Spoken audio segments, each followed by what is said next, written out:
Ladies and gentlemen, back from the dead. Bit of a hiatus, I would say, which really is only 2 weeks, which I think speaks to the the productivity and the consistency that we strive to provide here at the questions. We're back for episode number 112.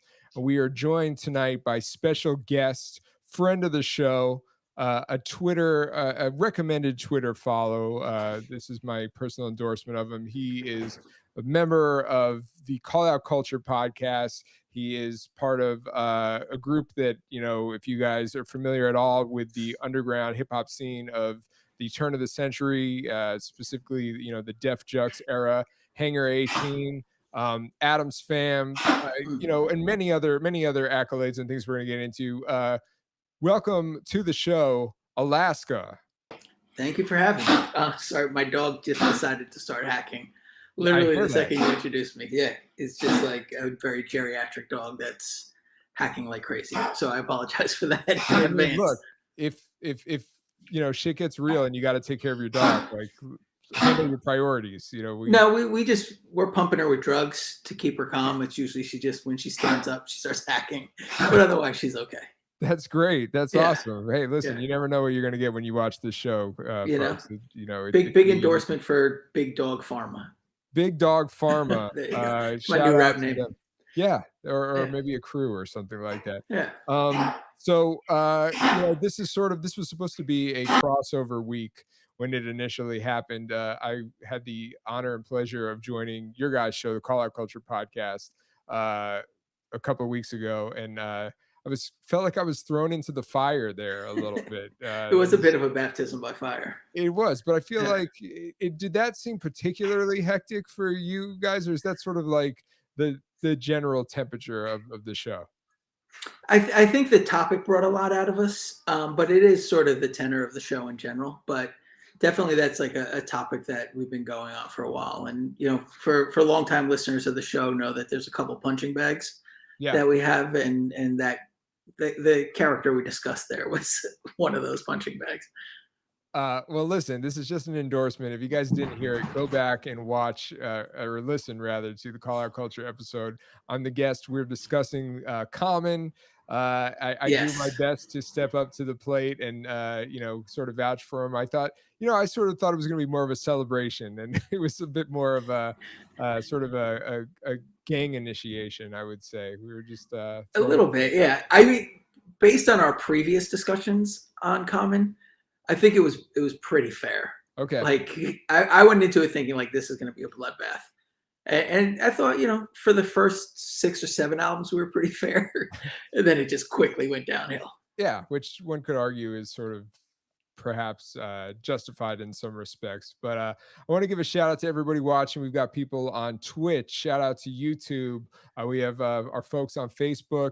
And if you're watching this on Instagram Live, that's cool, but you should probably go to YouTube or Twitch to get the full viewing experience. You could drop messages in the chat here. Shout out to Sally H on YouTube. Sally, appreciate you. I know you've been real active in our posts this week, as you are most weeks, and we appreciate that. If you guys have questions for Alaska, we might get to them later on in the show. Alaska, this is a talk show. This is a fun show, but more than anything, this is a motherfucking gauntlet. This is something that, we put people in the hot seat and see how they fare when it comes to this hip hop trivia shit.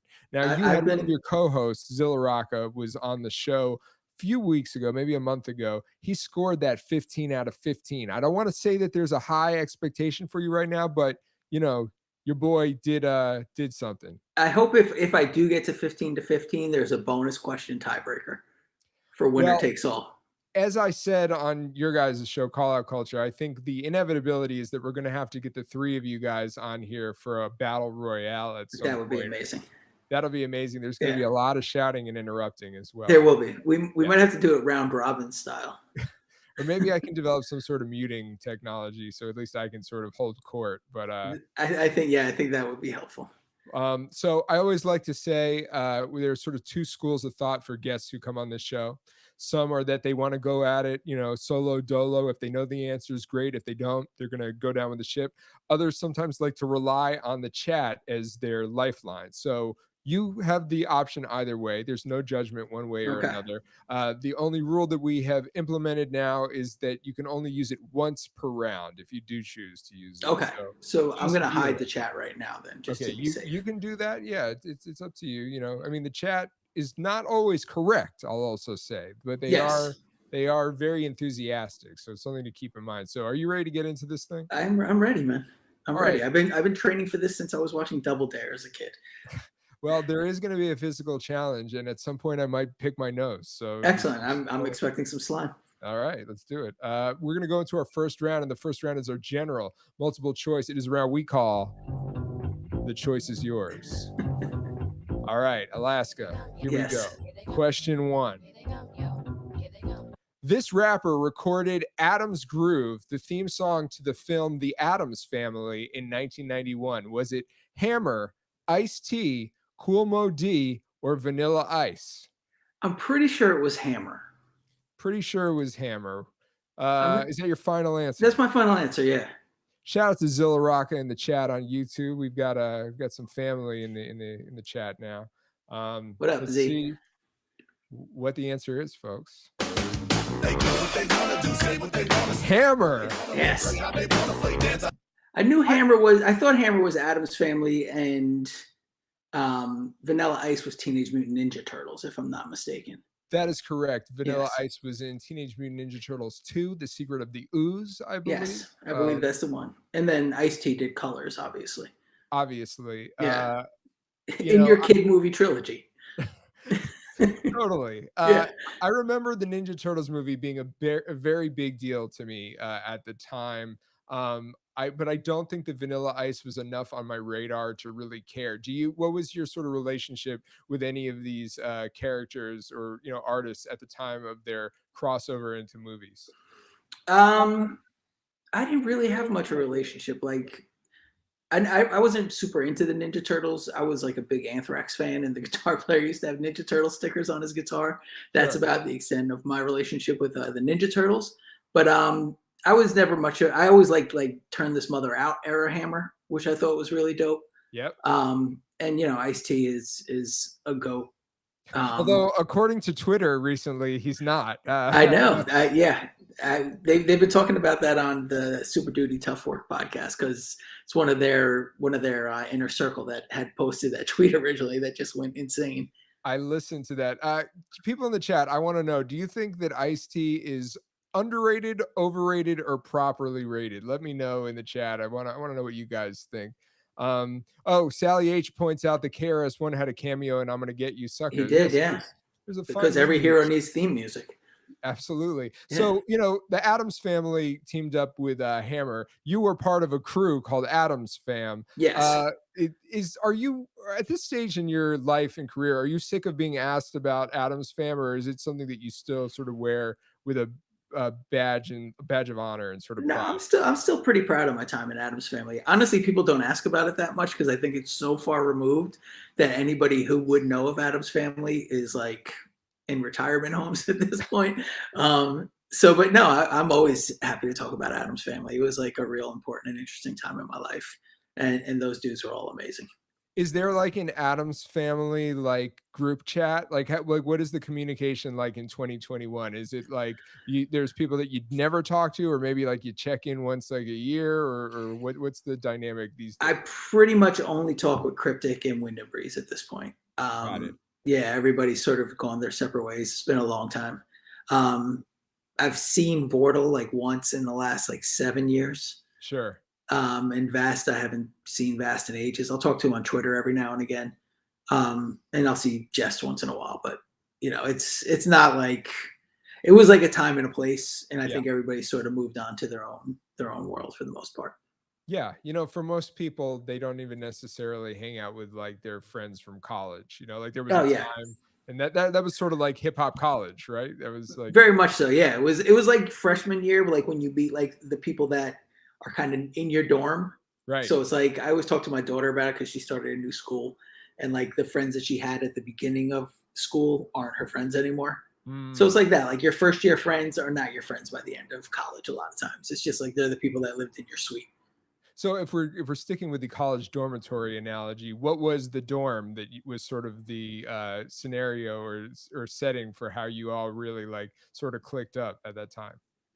So I'm not sure I understand the question.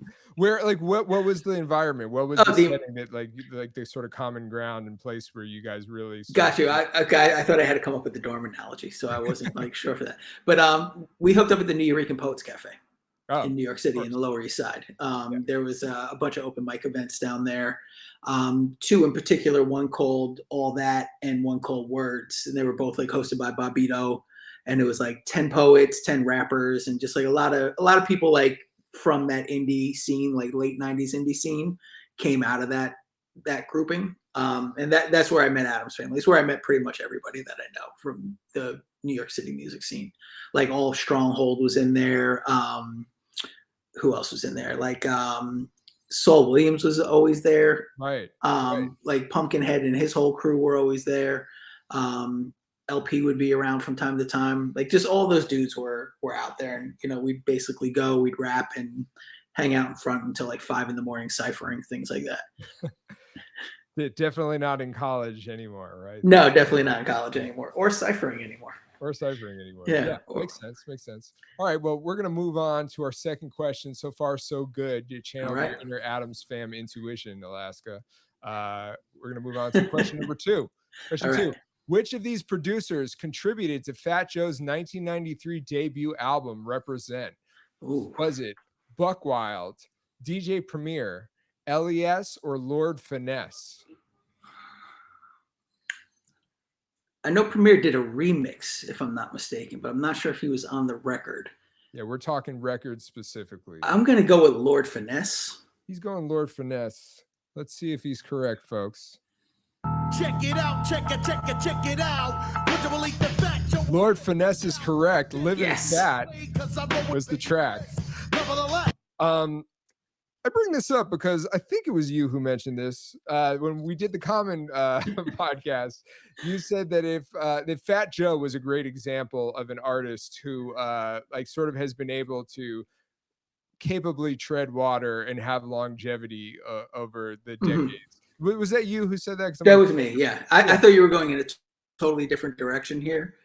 Like when I was young and I used to like have my hair low, and people used to just call me Fat Joe all the time. So wait, that's hold where I on. thought you were going. I was like, how does he know? Well, let's not ignore that. Let's talk about that. Are you telling me that you Yeah, were frequently mistaken for Fat Joe? not mistaken, but in battles, people would be like, "Oh, you look like White Fat Joe." White Fat Joe or Fat White Joe? Yeah, White Fat Joe. Yeah. Yeah, Fat Uh, Joseph. all right, good to know. Not where I was Yeah. going. This show is all about the unexpected, interesting tidbits It's that the pop path, up. right? It's the journey. Yeah.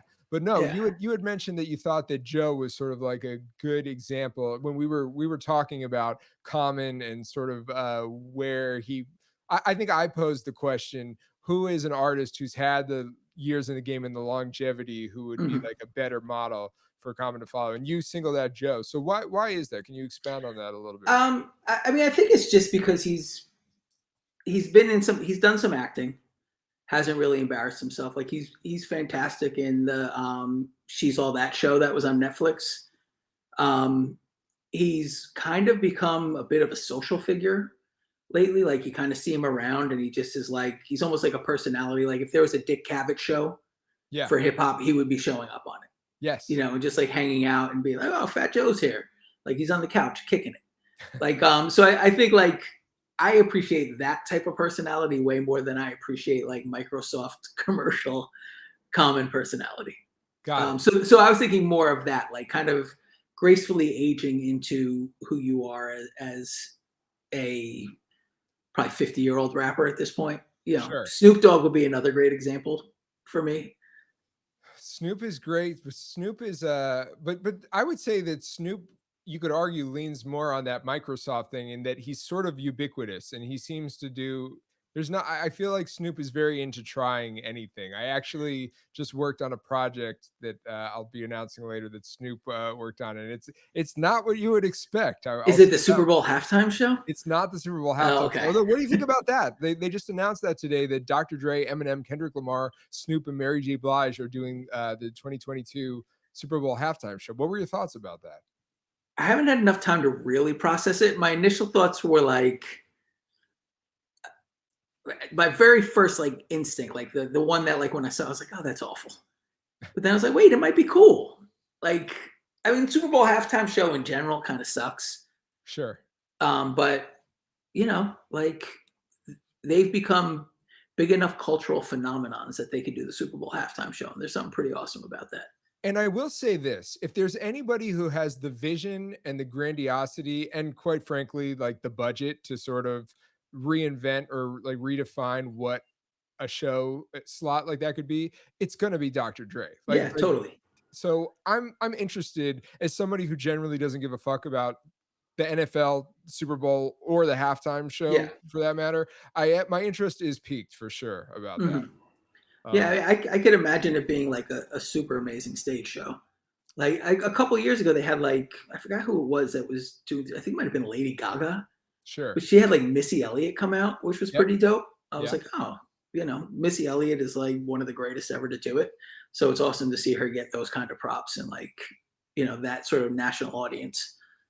I guess we have to stop being surprised now as like more and more hip hop figureheads get sort of indoctrinated into pop culture because it sort of is pop culture. And also the people who are now in the positions to make these decisions grew up loving Yeah, a lot of the music of these people. So yeah. it's like, It's the same way it used to be like the Rolling Stones, yeah, right? Like Dr. Dre is like the Mick Jagger for this generation. if that's not a pull quote or a soundbite for the episode, I don't know what is. All right, we're going to move on to question number 3. Doing great so far, Alaska. Shout out to everybody on YouTube, Twitch, Facebook. If you're on Instagram Live, get off of there. We don't fuck with them anymore. But I mean, love to them, but still, whatever. Question number 3. Which of these Bay Area rappers never appeared on a Definitive Jux record? Is it Del the Funky Homo Sapien, Gift of Gab, Planet Asia, or Shock G? Hmm. I'm gonna say Planet Asia Hmm. because I know Dell had a record. Shock was on Merz's album. Gift of Gab feels like he should have been on something. Whether he was or not, I don't know. But Planet Asia is like the real outlier there. So I'm gonna go with Planet Asia. All right, we're going to actually do a little audio journey exploration here of the artist, and we'll find out who is not included in here. So first of all, Yo, stacking chips, cracking whips. Del the Funky Homo Sapien put out his record 11th Hour on Def Jux. You're coming to get Next up, chips. I summon them and said, What's the deal, Merce? First things first. Shock G featured on Merce's End of the Beginning Risky Business single. All dimes. The red hair, she's mine. She wanna.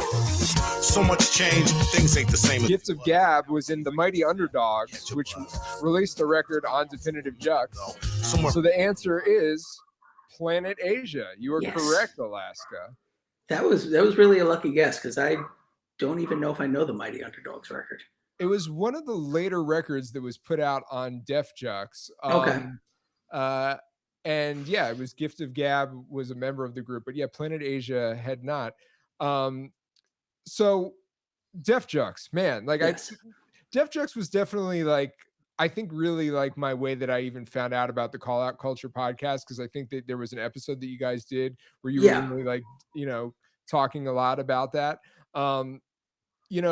Is if Adam's fam was sort of like college, where do you sort of place the Def Jux years in the metaphor of life, as it were? The backpacking through Europe phase between college and getting a real job. And did you actually do tours in Europe? We did do one tour in Europe. We toured the UK with Gym Class Heroes. How was that? It was cool. I mean, like, the music couldn't have been more different than ours, but we met those dudes when we did Warped Tour, and they're really cool dudes. And they took us on a couple tours with them. And it was interesting. It was a way different audience than we normally would have ever played in front of. But, they liked us. The group liked us, the fans liked us, and they were all great guys. I mean, like, it was it wasn't music that was necessarily in my wheelhouse. But as far as spending a month with people, there couldn't be better people to spend a month with. The last time that I saw the Roots before they took the gig at Fallon was when they did a co-headlining tour with Gym Class Heroes. Oh And wow. I remember being a little miffed that they performed before Gym Class Heroes. I felt like this was very much like, oh, this doesn't feel right. But I guess, Yeah, that at the doesn't feel time, right. But at the time, I understand they were probably moving more units and just were a bigger act. Um, you know, to be like what I always strive not to go the Chris Farley, Paul McCartney, mhm. SNL skit like route of questioning. Like, remember when you were on Def Jux? Yeah. That was awesome. But what I want to know is like, did it feel to you at the time that you were part of something that was like really special? Or did it sort of, is it one of those things that in hindsight, I assume you think that it was special? Maybe you're going to tell me, actually, I don't think it was that special. But like, what was your sort of perception of that at the time? Because full disclaimer, those like Definitive Jux was like mind melting for me. Like I was a freshman in college at the time that those records were coming out, and like it just sort of flipped me on like it flipped my head like when I sort of discovered this world. So I'm always curious to know for the people who were a part of that, what that felt like. It was really cool. Like I think there's this idea that people have that it was like just constantly like, you know, rap life 24/7, when really it was just like dudes sitting around a house, kind of like hanging out, recording. It was way more nerdy than I think people think it is. Hmm. But it opened up a whole world to us that we would probably never have had opened up otherwise. Yeah. Like we were recording our album just to record it. We were going to put it out ourselves. And when they did the Revenge of the Robots tour, like we all would trade tapes. So we gave like Aesop the demos, and they were listening to it in the van. And Al was like, "Oh, this is dope." And then they called us when they got back from tour and were like, "Let's put out a record." And we're like, "Oh, cool." Like, we weren't necessarily expecting it, but it was really exciting because we saw everything they were doing. The Canox album was out already. So we saw like members from Adam's family being taken to the next level by that album. And it was just sort of, you knew something was happening. I'd never understood how big it was going to get. Hmm. But yeah, it was cool. It was like a real like blessing to be able to be part of that. Honestly. Yeah. So I have a follow-up question, bonus Yeah. question here. And you can't name a Hangar 18 album, and you can't name another Def Jux album that you were involved in. Okay. What is your pick for the most underrated Def Jux album? Like, what's an album that you feel either it doesn't have to be like unappreciated by the masses, but what's one that you would just say like, man, if you're not up on this one, like you should definitely like check it out, or even if you are, like go back and revisit blank record because man, like what a gem. Mhm. Wow. So that actually, because I can't be on it, it took away my answer. Well, okay, So, well, what but I'm would gonna. your answer be? It would have been either of Rob Sonic's records. Okay. Rob Sonic's like one of the greatest artists ever, and both of his Def Jam records are amazing. I'm on one of them, but I think I'm on Delicatessen. Yeah. That or the MERS 316 record's really good too. I know it had some critical acclaim, but I don't know if people are still talking about it the way they should be talking about it. Even in like the scope of the Def Jokes records, it's one of like the great records from that label. I think a lot of people forget or don't even know that it is technically a Def Jux Yeah, record. His prior album, The End of the Beginning, was like very much wore the Def Juxiness on its sleeve, all yeah. the features, the production.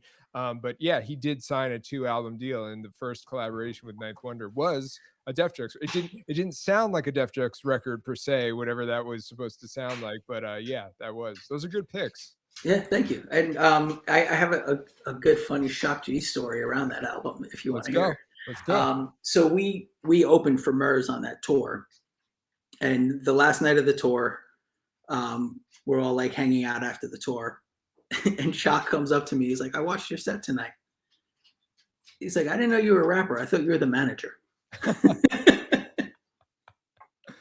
was like, "Great." Thanks, Shock. Yeah, thanks, Rest in Shock. peace, Shock G. Yeah, for real. I think I saw you guys on that tour. I don't know if you remember this. Okay, so this is this is anecdotal now. Was Hangar 18 in fact on the Merce End of the Beginning show in Orlando, Florida, where someone got stabbed? No, Okay. we weren't on that one.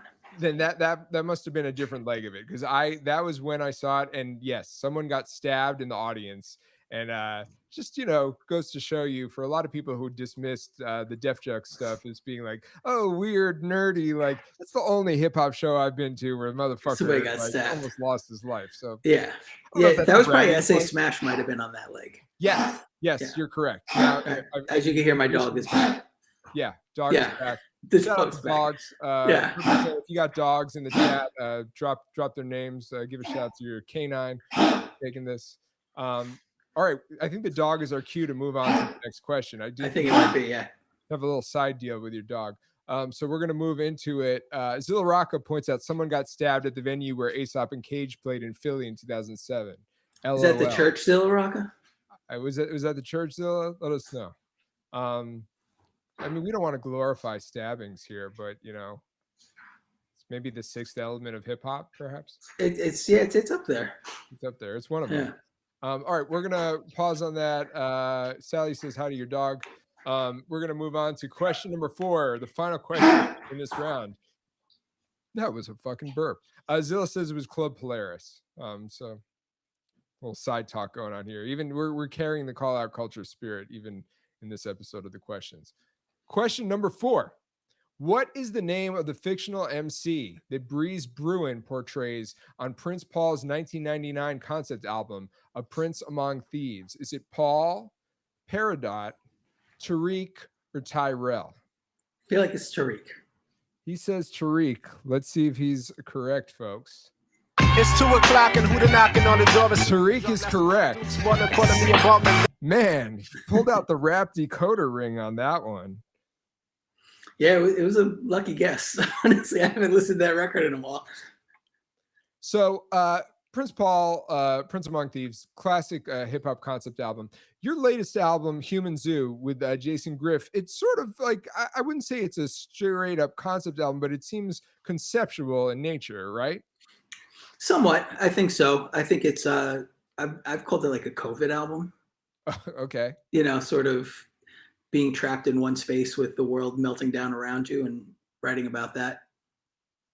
So in some ways, yeah. So I think that's part of it. What was the album completely conceived post-COVID? It was conceived completely in COVID, like pre-vaccination COVID. I guess Donald Trump. I remember writing while watching the news about Donald Trump when they were standing outside of his hospital trying to figure out what the hell was going on with him when he had COVID. It was that time frame while it was being written. Have you ever done an album before that was so sort of influenced by a singular event or a singular sort of mood or sort of temperature? Or was this sort of the first time? Obviously, I know we've never lived through anything quite like COVID, but did that sort of present a new sort of set of inspiration or sort of working methodology compared to prior records? I think it really sort of helped me to hone in even more to the sort of dystopia feeling that I had on the Cargo Cults record with Zilla. That was sort of like the Trump record and just watching society break apart and everybody lose their mind. And then this was where it's now you're trapped with yourself and everybody's losing their mind and you're caged with yourself while society's turning into wild animals. Yeah. It's you go on your Twitter feed and it's just it's like Thunderdome. That's what it felt like for the last year and a half. Yeah. Although our friends at Super Duty Tough Work would tell us that if you're not loving Twitter, it's because we're not you're not doing it right. I mean, I kind of do agree with them. I have a song about the fact that Twitter reflects the world that we want to see back to us rather than the world necessarily as it is, because the algorithm's designed to feed to us what we keep checking on. Bars. Yeah. Shout out to DJ Queasy on Twitch. Appreciate the follow. Shout out to everybody still watching. We've got Alaska. Hey, everyone. Call Out Culture from he's promoting his latest album, Human Zoo. with producer Jason Griff, available. Hey, Jason Griff. What up, Jason Griff? Available everywhere you get your music right now, but you should probably go to Bandcamp. If you Bandcamp would be the best place to go. If you go to insubordinaterecords.com, you'll find it. You'll find it. You'll figure Yeah, it out. we have a couple physical copies left, so get those before they go. It's a really cool like matchbox. When you pull it out, it's got CD and the cassette in it. We got refrigerator magnets, all sorts of exciting stuff. Throw pillows. Wow. Yeah. Refrigerator magnets. How do they work? That's a deep Insane Clown Posse reference right there. That's a very Insane Clown Posse reference. I've actually just wrote a song where that's going to be scratched in the hook. I have many follow-up questions, but I think we have to keep it moving. Yes. Shout out to Insubordinate Records watching on YouTube. Sally H, thank you so much for thanking us for making lockdown more interesting. We've been trying. We've been trying to do that. Also, big shout out to Blew Your Mind Entertainment, who says, I still have a Hangar 18 bottle opener from 2004. Amazing. I just found mine the other day, actually. It's like on a key ring in my drawer with all like the tools and stuff for the house. Still usable. Still usable. You've done quite well so far, Alaska. Thank you. First four, but now we are moving into our second round. And the name of the second round is called Picasso, baby. In this round, I'm going to show you a very cropped album cover. Mm-hmm. You have to identify what the album is by what you see. Okay. We've tested your brain. Now we're testing your eyes, which I suppose is still your brain, but it's just partially, yeah. Let's not get too academic here. Okay. All right, here we go. First question. What album cover is this? Is it Fresh Kid Ice, Still Nasty? Open Mike Eagle, Anime, Trauma, and Divorce? Nicki Minaj, Pink Friday, or Vast Air, Blade of the Ronin?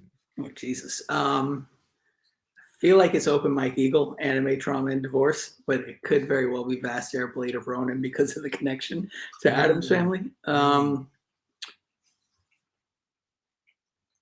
I'm going to go with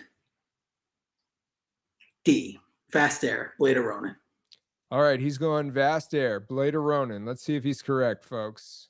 I don't give a fuck if I'm Open Mike Eagles, Anime, Trauma, and Damn Divorce. it, I outthought myself. So, I always say that you should go with your gut. Maybe I should have said that prior to you answering incorrectly, but you seemed like you were leaning into that. But this is appropriate because I think we've spoken about this before. There is a bit of unresolved, unspoken beef between you guys and Stony Island Audio. Is it like I've heard whispers of this before? Wait, I've never heard any of this beef. No. I specifically recall Zilla saying that like there was some tension between us. Are we supposed to fight? Are we supposed to have like some grievances? I mean, if we have to, we have to. But I didn't realize that there was some beef with Stony Island Pods. Other than maybe they, Mike hasn't done what had happened was with Call Out Culture yet. But I mean, I feel like maybe that's season 3. That might be season 3. Zilla Rocket says it's on site, so maybe that's where I was getting. Maybe this is more of a Zilla thing. Maybe I shouldn't throw you guys under the bus there. It might just be your boy Zilla. I think so. Like I've had that happen to me where like I've gotten dragged into beefs because of other people before. So it could be a Zilla thing. You know how those guys from Philly are. They're very angry. Yeah, absolutely. Yeah, it's a very angry city. Philly spews a lot of fighters. Yeah, they do. Yeah. Shout out to Open Mike Eagle. He was recently, I guess in the last few months, who him and the Dad Bod Rap Pod guys were on Call Out Culture. Yes. You did we had a game show.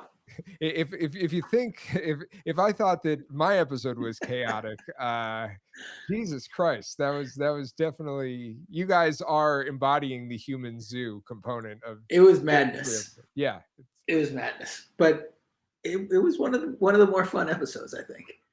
What do you like about podcasting? Like, because we're definitely in a podcast renaissance. Open Mike Eagle, obviously, I think is like one of the rappers in the game who's probably been podcasting the longest. Mm-hmm. He had a Secret Skin thing.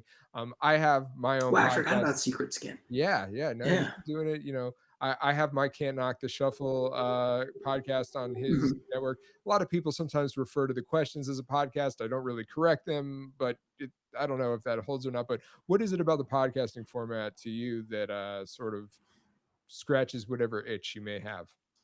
As a listener or as a maker of? I'd say both. I mean, as a listener, I could just, whatever mood I'm into, I could like find something to listen to and learn about. I tend to sort of look for podcasts that I'm going to learn something through rather than just like, a rap podcast or the same like news stories and outrage generating podcast. So I enjoy that. Like there's a really good one that I've been listening to lately. I just need to look up the name because it's new. But it used to be called the Pessimist Archive, but now it is called Build for Tomorrow. Okay. And the concept is looking through history to see like, just like, like right now we always talk about how like the world's ending, everything's the worst it's ever been. Yeah. It's going back in history and finding that same sense of panic for like things that we consider mundane. So like perhaps the shit is not perhaps as bad as we think that it is. Like it's only bad because it's happening to us. Got it. Okay. So like there was like outrage about elevators, like societal outrage over elevators. The Outcast single, or are you talking about the actual elevators themselves? The actual elevators themselves. I think the Outcast single is pretty celebrated, so that might be more of like the nostalgia episode. Why nostalgia is bad, but right. Yeah, but like things like a Walkman was considered like the end of music as we knew it. Wow. Yeah. It's very much like the way like, I see tweets now where it's like Spotify's destroying the music industry. Like, why are so many artists broke? I'm like, well, maybe because there's like 10,000 more artists now than there used to be back then. So it's like the same number of artists are eating. There's just a whole lot more artists that aren't eating, but they never existed before. So now you actually have a platform. What's the name of this podcast? Can you shout it out again? It's called Build for Tomorrow. Build for Tomorrow. All right. Yeah, it's pretty interesting. We'll check that out. Like today I was listening to one about knitting and like a giant controversy that was going on in the knitting world. And people, like the idea was like people being like, I just remember when it was simple. And it's like, it goes back in the history of knitting, how knitting was never simple. Like, it went back to the point where like only men used to be allowed to knit. And then like if women started knitting, they're out of the home, they're losing their like maternal instincts because they're working next to men. And then there was like an issue in World War I where socks had lumps. So they couldn't create machines to make socks that didn't have lumps. And the soldiers would get blisters, which would get infected, they get gangrene and potentially die. So they had people knitting the socks. The Red Cross put forth an effort to get people to donate sweaters to have yarn to make more socks for the soldiers. And this became a conspiracy theory where people thought that the Red Cross was trying to steal your yarn and then poison people with your yarn. Like it was just like wild shit that was going on. And it's like, humans have just always been fucking lunatics. And it sort of ties back into that. Jeez. Well, yeah. So, everything is like chaos constantly. Alaska, you're getting a bonus award for, I don't think we've had a guest who's talked about knitting for as long as you just did on the show. So that was, definitely some gems there. Excellent. John Foster says, Alaska has officially sold me on this podcast. Outstanding. I hope you enjoy it. Sally H says, well, now I've heard everything. Yeah, this is very, very intriguing. But what is it? What is it about the format of podcasting that you enjoy as a host and as sort of like a contributor to the renaissance of podcasting? And also, chat, let me know, is the questions a podcast or no? Weigh in on this. I'm having an identity crisis, but while they do that, Alaska, what do you like about doing the show with your co-host? I just like talking with my friends more than anything. Like sometimes I hate doing the podcast, honestly, but that's more just when like I'm really busy with other shit and like I don't have time to think about what I want to talk about.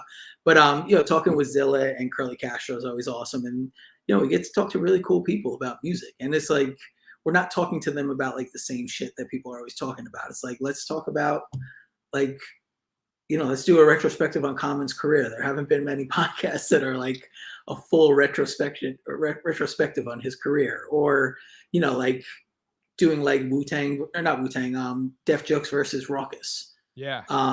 Things like that. Being able to do an episode on Can Ox and bring in people that were around during that period where it was being recorded that could talk about what was going on. Like, sort of like sharing histories that aren't really shared is fun. Talking about crazy rap shit that we like to talk about is great. And then, hanging out with my friends. COVID, we can't really hang out with people right now, so we get to talk this way.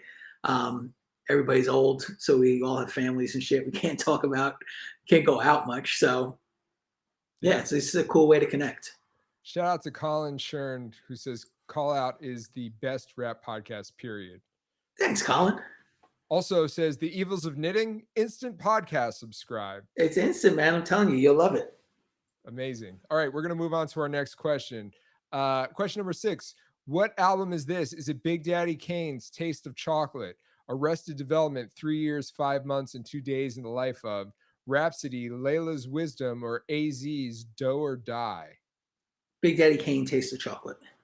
Let's see if he's right, folks. He seemed pretty confident about that one. MC step to the rails, I break through. Taste of Chocolate is correct. All right, bouncing back, Alaska. Yes.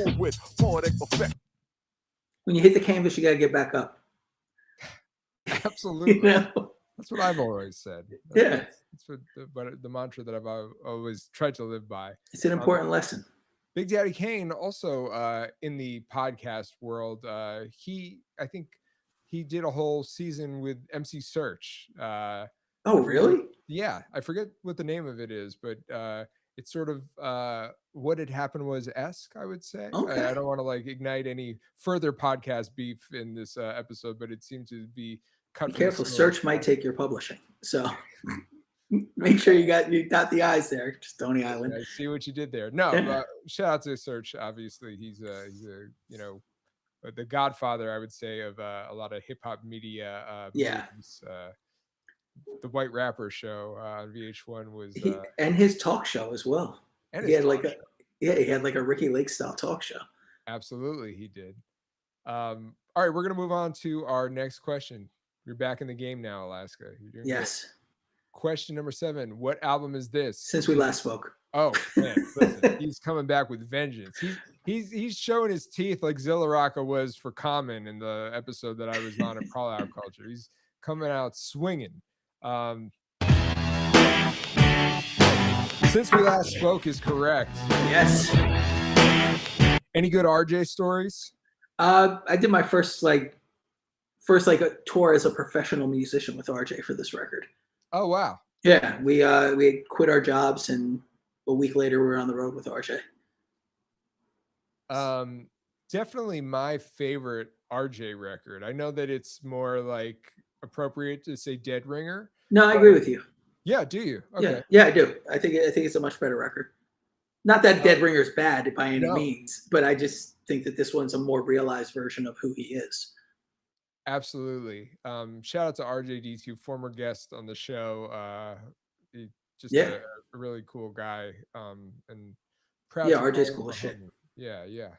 And I don't know what this image is supposed to be on the album. I don't know if this was like a pre-existing piece of art before that he like used for the album, or if it's original. But it's hairy. It looks like. Is it like a technological tumbleweed? Is it like cables that are just picking up like different cameras and shit? I never looked at it that way, but now that I'm staring at it, I think you might have a point. Did this ever come up on the tour bus or van? It did not, unfortunately. No. But it kind of looks like that. I could see that. Yeah. What do you guys, anybody in the chat, if you have any theories as to what the hell we're looking at here? It's very cool and it's stark, and I like that. Yeah, it's very cool. RJ's always had good artwork. Yeah, super great. Even the Dead Ringer cover is so gripping, Yeah. And just to have his like corpse on it, it's pretty dark. Yeah. We got some Hangar 18 love coming from Twitch. Shout out to Samazon Prime. What's up, Samazon? I am notoriously terrible at pronouncing screen names when I shout them out. I always somehow find the wrong way to pronounce it, or I read the name wrong. But I think you nailed that one. Yeah. Yeah. I'm in the presence of greatness right now. We got Alaska from Call Out Culture, from Hangar 18 on the show. Shout out to everybody watching on the multiple platforms. This episode will also be archived on our YouTube channel. So I'm not saying that you should stop watching, but if you want to go back and revisit, you'll have the option to. You did quite well. You faltered a little bit in that round, but you bounced back strong. Alaska, I think we're ready to move into the third round. Are you ready All to right. do this? Yeah, let's do it. Let's do it. We've tested your brain. We've tested your eyes. Now we're testing your ears with our third round called Digging in the Crate. It's our sample round. I'm going to ask you a question and play you a sample, and you have to tell me the answer. Here we go. Scasey and the Sound Service's rare funk cut Sunshine Part 1 was sampled by this group on their 2006 album. I will play you the sample in question. Here we go.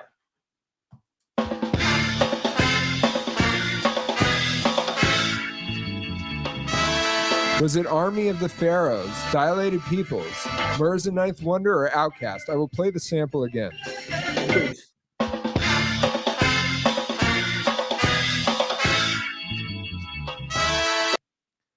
That is the part of the sample in question. I'll I'm play going to go it Murs for you. and Ninth Wonder. Let's go Murs and Ninth Wonder. Final answer. Yay. I've never heard Army of Pharaohs, and I haven't listened to Dilated Peoples in a while, so I'm pretty sure it's not Outkast. So, all right. Let's see what the answer is. It does very much sound like the type of sample that Ninth Wonder would flip. yeah. However, Outkast, Mighty O.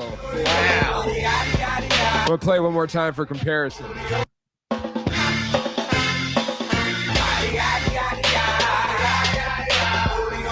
Outkast, I think, does not always get the credit for the fact that they do flip samples. You know, I think because of the organized noise persona and sort of the image and the branding, so much of it is live instrumentation, but you know, they definitely do flip some things. Well, definitely by this time they kind of moved on from organized noise as well, right? Like Andre was doing a lot of production at this point.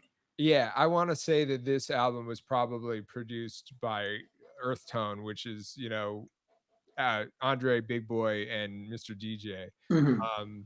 Mighty O from the Idlewild soundtrack. Did you see the Idlewild movie? Do you remember that? I've seen clips. You've probably seen enough. I feel like I did, yeah. Yeah, I have not revisited that in a while. In your mind, what is the best hip hop movie? I feel like there's probably been a Call Out Culture episode about this, right? We did something with Zebras in America about hip hop centric movies. Okay. I guess if I had to pick the one for me that's my favorite hip hop movie, can it be a documentary? Sure. It's Star Wars. Yeah. Oh, I mean, classic. Yeah. Like, I mean, I spent like 10 years with a couple of my friends speaking only in quotes from Star Wars to one another. That's how you know. That's how you know. That's how you figure it out. All right, we're going to move on to the next question. Question number 9. Which of these artists has not sampled Al Green's Love and Happiness? So I'm going to play you, and I'm going to play you the specific portion that we're talking about. Too. Yeah. It's been, you know, there's a lot of parts of the song, but all of these groups have sampled this, or artists rather, have sampled this portion, except for one of them. So here's the. This is the round that's going to destroy me. I could already feel it. Love the confidence, Alaska. Yeah, but remember, thanks. you've got the chat. If you want to rely on the chat, don't forget you have the option to use that lifeline here. So here we go. All right. Love and happiness. Which of these artists has not sampled this Al Green song? Is it Busta Rhymes, Cannibal Ox, Little Brother, or Second to None? Do any of them stick out as like, okay, I know that this artist has sampled? I know Can Ox sampled it. Okay. So that's the only one I know for sure. The fact that Second to None is even listed makes me think that they did. I'm going to go Busta Rhymes. He's going Busta Rhymes. Final answer. Yeah. Okay. Once again, we're going to take an audio journey. We're going to go through all of these. So you named it, first of all, there was one that you were sure about. And yes, I would say this was probably, I want to say, to my ears, this was the most prominent sample on Cold Vein. Definitely. Yeah, Can of Block sampled it on Yo, some nights we got so drunk, it's like we missed the feeling. Painkiller. Never-ending headache and a spinning ceiling. So yes, Can of Blocks did sample that. LP was flipping soul records, guys. I know He they were was. saying that he was, super industrial, crazy, weird, but listen, he had some Al Green on there. We've also got Hello, bitches. Trick traps. Second to None. Fucking D. Here to work your big butt. Got hoes in my backseat. Niggas on my neck. Cock blocking ass niggas trying to. You called it, they're on there. They're on there for a reason. They're on there for a reason. Exactly. Yeah. So this is the moment of truth.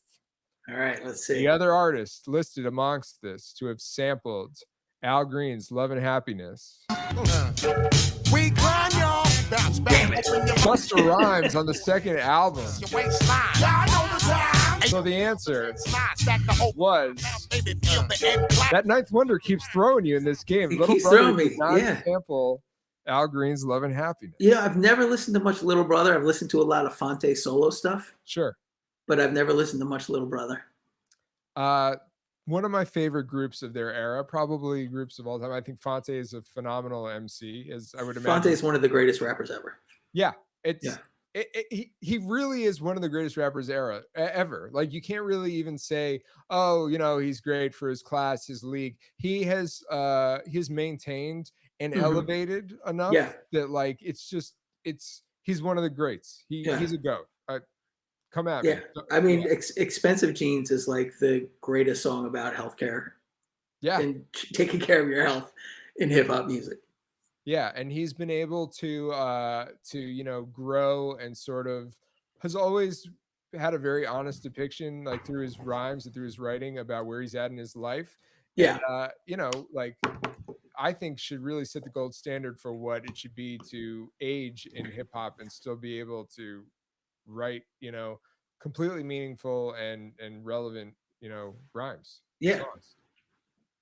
And also I'm going to say that, like, I know Big Pooh is not held in the same esteem per se as Fonte, but I think that Pooh has also improved. And if you listen to their most recent record, they're both really, carrying that record. It's not the Fonte show by any means. No, Pooh's definitely dope. But Fonte has rhymed Hugh Masterkiller and Master Killer. So, Yeah, you hear that and you're just like, what the fuck is this guy on? Yeah, no, it's next level shit. All right, we're gonna move on to the final. You guys don't mind if I get comfortable, right? Well, you already went for it, so I wasn't gonna tell you, like, excuse me, sit up, sir. Okay, sorry. Right. It's fine. I know we're getting late here. Which of these artists was the last to sample Ahmad Jamal's Swahili Land? So I'm gonna play you the Ahmad Jamal song. Okay. You have to tell me who was the last to sample. Last. It. Okay. Here we go.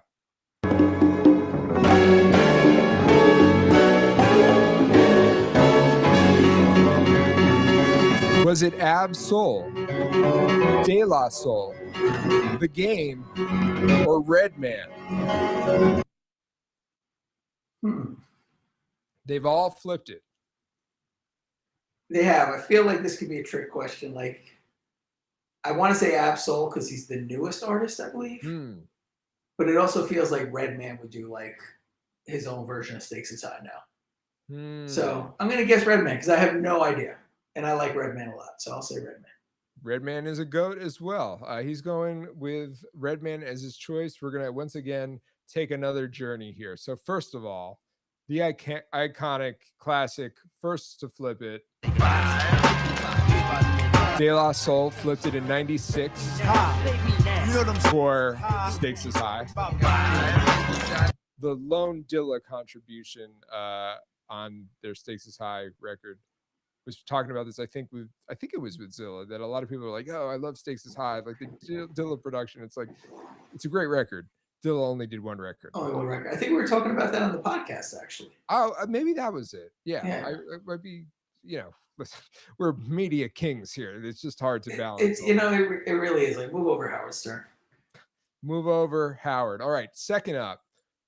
sampled on his Doctor's Advocate album, When a nigga I'm from Compton. It's a home The Game, gangster rap, the place of danger. a Will I Am production, The gangster boogie, the gangster boogie, the gangster boogie. Where the cops is crooked and them bitches is killers and them niggas hold it down like black gorillas. Where the- although I think it might be a replay if we're being honest, but Yeah. still. When All you right. said Doctor's Advocate, I was like, oh, it's Funk Dr. Spock. Okay, it's a Redman Oh, record. yeah. I got thrown. That's why I said, damn it. Well, on the Reggie album, Redman did sample it, Introducing. Yo, hey, the brother with a haircut. Rhymes got your mind in a bear hut. which means that the last to sample it was, in fact, Willie B. Ali. So. Ab Soul. Should have gone my gut again, man. Well, listen, you definitely said that this was going to be a tough round for you, and Yeah, and it's been a nightmare. well, look, I hope Yeah. this hasn't been a nightmare for you. I think we've been having a good time. No, I'm nonetheless. having a great time, but stats wise, it's like it's killing my number. It's like a 4 Right. interception game. Yeah, I don't know what the group chat, the Call Out Culture group chat, is going to look like, after tonight. But Yeah. I feel like I might have to give up my seat. It might be like European soccer where I get regulated to like call in culture. Oh no, Yeah. shit! Well, look, these are the stakes are high. They're super high. Well, we have now made it to our final round, which is called Time's Up. We Okay. will have 90 seconds in this speed round to answer 5 non-multiple choice questions Okay. in the category of your choosing. Here are tonight's categories. 2012 Rap Odyssey. Since you are episode 112, we're going to 2012 hip hop Okay. trivia. Third album Vision, sort of self-explanatory, Mhm. or please listen to my podcast. You get to pick the category, Alaska. I'm gonna go third album Vision. He's going third album Vision. These is all questions about third albums. Okay. So I'm going to pull this up here and you will be able to try your hand at All right, what let's see. will be the final round. Now, let me just get into some ground rules here, Okay. Alaska. Again, you'll have 90 seconds on the clock to answer 5 non-multiple choice questions. Okay. If you don't know the answer, simply say pass and we will come back to it. Because if you answer the question incorrectly, that question is burnt and it's done, buried in the ground. Okay. So it's like pyramid. Absolutely. Okay. Cool. Yes, it is like pyramid in that sense, and that if you answer incorrectly, you're done. Okay. If you need help from the chat, just say chat, help me, and I'll pull them in. Keep in Okay. mind there is a bit of a delay. I have OC's classic Time's Up here, and it is time to 90 seconds. So when Okay. you stop hearing what will now probably be a haunting instrumental that will traumatize you after this date. It very well might. Once Yeah. the music stops, we are done. So are you ready to do this, Alaska? I'm ready, man. Chat, I need you to be on your P's and Q's here. We got to help our guest of honor out. He's going for third album Vision, 90 seconds on the clock. Third album Vision, Alaska. Let's go. Let's do it. What is the name of Kanye West's third album? Graduation. Graduation is correct. Name one of the guest MCs on The Roots' third album, Illadelph Half-Life. Beanie Siegel. Beanie Siegel is incorrect. That was on Things Fall Apart. Illadelph Ah. third record. Okay. Busta Rhymes duetted with this singer on a single from his third album, Extinction Level Event. Who's Janet Jackson? Janet Jackson is correct. All right. This who produced the lead single from Nas's third album, I Am? Would it be DJ Premier? DJ Premier would be correct. Nas is like. And finally, this American group's third album features a track rapped completely in Japanese. Who's De La Soul? De La Soul is correct. Plenty of time to spare. You know, I feel like you really came back and showed that you had some fight left in you for the final round. Alaska, I'm going to total up your score here, but I want you to know that you are a champion. And I got to cut it off because sometimes YouTube will disable us monetization when we play too much of that very prominent, popular song.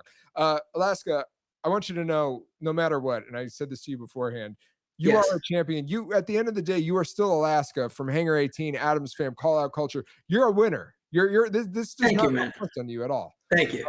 I'm going to total up your score here, but what I always like to ask is, now that you've been on this show, now that you've been in the hot seat, who is somebody that you would nominate, or dare I even say challenge, to come on the show next? Well, I got to go with the third man in the booth, Curly Castro, Curly Castro. Yeah. I mean, who just dropped an amazing record today. gotta love the cross plugging, You know? the support of your mans there. Like, it's amazing. We definitely got to have Curly on the show. I've totaled up your score here. Okay.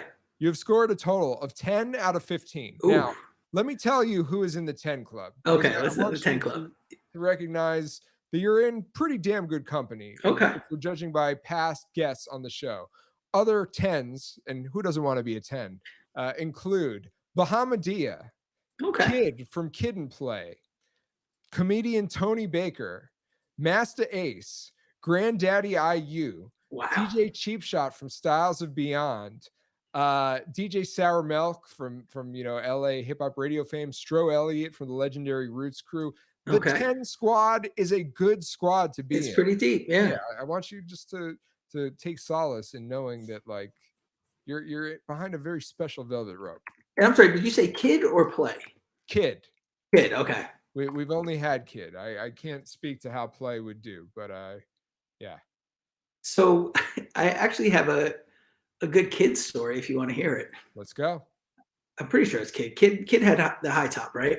Correct. Okay. So when I was a kid, no pun intended, I went to LA to visit like a friend of mine who moved there, and like my whole family went out. It was like a family friend, and there was like a mall there that would allow you to record, like, it was like karaoke type of thing. You can make your own cassette. So I did a Beastie Boys song and I recorded it, right? Okay. And which is, if you know me, that's funny because of my feelings on the Beastie Boys. But so we went to Universal Studios after that, and I'm walking around. I got my cassette with me, and my dad's like, "Isn't that guy you like?" My dad, like, he knows nothing about rap music. Like, what are you talking about? He's like, the guy with the hair. And I turn around and there's Kid. And I'm like, oh shit. It's like I run over. I'm like, young kid. And I'm like, can you sign my tape for me? So my first ever rap demo was signed by Kid from Kid and Play. Unbelievable. Yeah. Wow. Yeah, it was a good time. I also bought Cool G Rap Road to Riches that day. And what Beasties song or instrumental were you rhyming on? I think it was like Fight for Your Right to Party. They didn't have a huge selection in the karaoke machine in the mall. So I kind of went with that one. That's fair. That's fair. Yeah. I totally get that. Wow. Look, this is why I knew we were going to have a great episode with you. Even when this is the point in the show usually where ostensibly you're checked out at this point. Most guests are like, all right, thank you. This has been an hour of my time. You're sliding in, Kid. So I'm just getting cooking right now. Oh, wow. We're about to enter our second hour of the questions where there's no questions left, but it doesn't matter. We're fucking flipping the format. Flipping it through, man. Alaska, I want to thank you again for being on the show. Thank you for having me. Appreciate you. Human Zoo is out now, so definitely be sure that you guys check that out if you haven't done so already. Anything else that you want to plug or shout out that people can check for from you and or the crew? Check us out on Call Out Culture. Human Zoo is out. It's on all the streaming platforms, and you can get it at insubordinaterecords.com. The homie Zilla Rocca, who is in the chat, has an amazing album out called Vegas Vic. You can get that on Chong Wizard's Bandcamp page. And then, of course, Curly Castro's album, Little Robert Hutton, which came out today. And the conversation for Album of the Year will start today with that record being dropped. As far as I'm concerned, it's that good. Well, yeah, it's like, yeah, it's generational. Wow. Okay. Yeah. Okay. We're going to spin to a side tangent here. Are there any other contenders that you would say for Album of the Year? The company of your crew, obviously being included in that as well. But who are there any other records that have sort of moved the needle for you this year? Because this year is almost over. It is almost over, which is kind of flew really by, kind of crazy, right? Yeah. I mean, the Billy Woods record, not Billy Woods, the Arm & Hammer record is really great. Yep. Trying to think what else. The Sons of Andre record is really good with the homie Scorsese and Chumzilla. Yeah. what else is really good? The More Mother record's really good. I know the Brass record came out at the very end of last year, but it probably came out too late for the best of list, so that could be up in there. Yeah. I'm trying to think what else. Like I don't listen to that much stuff anymore. I mostly just listen to old jazz music.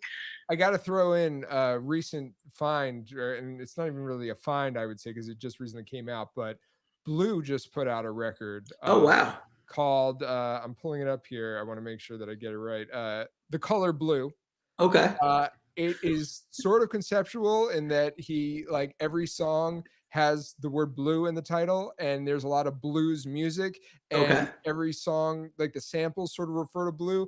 It is I, I feel like Blue is one of the most underrated. I think that he's, like, he should be held in higher esteem than he is held in. And this record, to me, I listened to it like 4 times in a row and then immediately caught the vinyl because I was just like, for me, if I listen to a record that much, it's like I need to show my support and actually buy it. That's dope. I really, really enjoy it and recommend it to you and to everybody who's in the chat. Zilla points out the Little Sims. I did enjoy the Little Sims record as well. I gave that he just put me onto that as well. That's really good. You know what else is really good? The homie Gang put me onto it. It is the Planet Asia record that came out this year. It's called Holy Water. Okay, I haven't heard it. It's pretty good. Yeah, I'll check that out.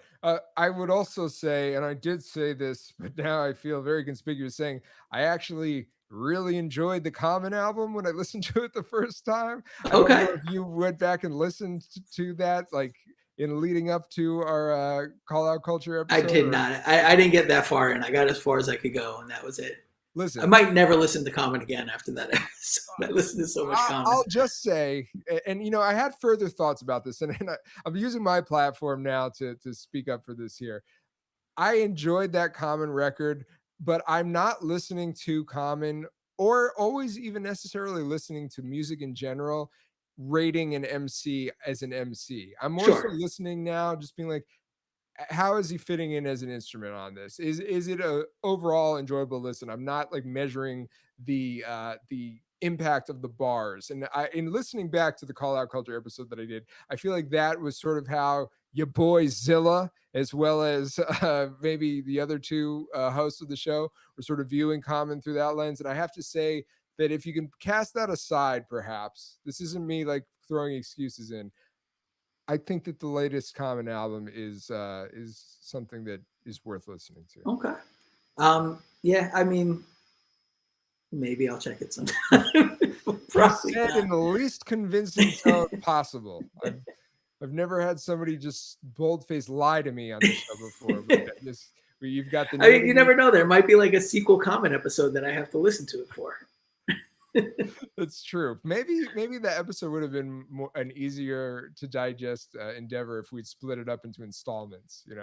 It could have been. Like, I mean, have not been a huge Common fan for a long time, and going through his music, like, I realized that I was harshly judging him. Sure, he's a lot better than I thought he was. Well, I remember you said that you've done like a 180 on the Like Water for Chocolate album. Yeah, it came out, you were not into it, and then you were like, "Oh, okay, this is great." Yeah, I was wrong. I'll happily admit that, because I was kind of the same way with Stakes is High.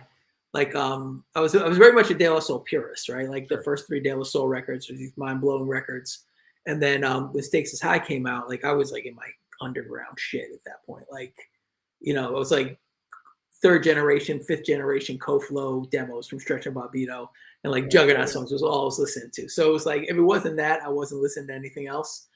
And and it also felt to me like it was the first time where De La didn't seem like they were breaking ground to me necessarily. It kind of felt like it was an album that anybody could have done.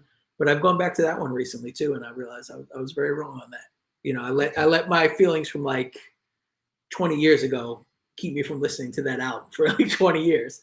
So don't let anybody tell you that your boy Alaska is not capable of changing. Sometimes it just takes 20 years. It just takes 20 years, but us old folks could change as well. Music is timeless. It is, yeah. 20 years. It's a drop in the bucket, Exactly. It's nothing. listen, we could geek out about hip hop minutia all night, but we should save this for another podcast. I'm gonna throw in, I know I've said some fighting words towards Zilla right now at the end of this episode here, but I would come back anytime you guys are willing to have me on Call Out Culture. It was a lot of fun, and maybe next time let's go with a topic where we don't have to slander a beloved hip hop figure. I think beloved's a bit of a strong word. Hey, listen, man. The man has a fan base, but I don't know. He does. But I've also been studying like a little bit of slander and libel law, so I think we're clear on that. Okay. Good because people will come to our podcast for like, sort of wild opinions and takes. So it's not something that a sane person would listen to and think that there's a truthful element there. That's true. And I think that your guys' lane and brand is that, like, I don't think that you're gunning to like have Common on the show at any point. And I would welcome Common on the questions. I think Common should come on the questions. Common follows the questions on Instagram. So does he? Yeah. So there's not anymore. Well, not anymore. No, Common, you go back and listen to the episode. I was defending your honor. I was definitely standing up for you. Chi City represent. I just said Chi City. Geez. Chi City. Fucking up. That's actually way more appropriate for Common. Oh gosh. This is getting more and more treacherous. Yeah, look, we got to do this again. We got to have all of Call Out Culture back on the show. I think I'd even say before we get Curly on, I'd like to just bring the group on. So maybe we can make that happen. I think it'd be Let's great. do it. Yeah, I think that'd be awesome. We'll have to get buzzers. That's the only way it's gonna work. I got buzzers at work for like when I do stuff with my students. Okay. So I could bring them in. Actually, I can't get them to Philadelphia, so I'll have a buzzer, but they won't. But the game will be rigged that way, so it'll be good. We could totally have it work because how we did it before when I had Tanya Morgan on the show, we just sort of did a back and forth, and like if you got it right or wrong, like you lost it. But we could just have you, even when it's your turn, you buzz in. Like that could kind of be your bit, your I thing. think that's great. And speaking of great 2021 records, that Tanya Morgan record is amazing. Tanya Morgan, Don and Vaughn is super dope. Super dope. It's really good. Yeah. Look, we're not haters, guys. We're talking about records that we love here too. Yeah. There's lots to celebrate. Yeah, I actually was at their album listening party a couple weeks ago. Oh, awesome. Yeah. In New York. In New York, yeah. I was getting drinks with Cryptic, and they happened to be doing the listening party at the bar I was at. It's like, oh, cool. So you didn't come out for it, but you did stay. You didn't. I did stay. Yeah, I came for the beer, but stayed for Tanya Morgan. Classic. Yeah. Shout out to you again, Alaska. We appreciate you. Thanks for joining us. This is another episode of The Questions, Hip Hop Trivia in the Books, episode 112. This episode is going to be archived on our YouTube channel, so you can watch it, check it out at any point in time. We're adding some of the other classics from the vault to the channel as well. Excellent. Thank you so much for having me. I really appreciate it. It was such a good time. Oh man, thank you. Yeah. Listen, guys, we're gonna be off for a couple of weeks. We'll be back later in October. We're starting to line up some more guests, but I'm gonna be out of town and also doing some things in and about town. So gonna go on a little 2-week hiatus, but we'll be back real soon. So thank you. Shout out to everybody watching on Twitch, YouTube, Facebook, Instagram Live, and we will see you on the next go around. Peace, y'all. Peace, everyone. Thanks for coming.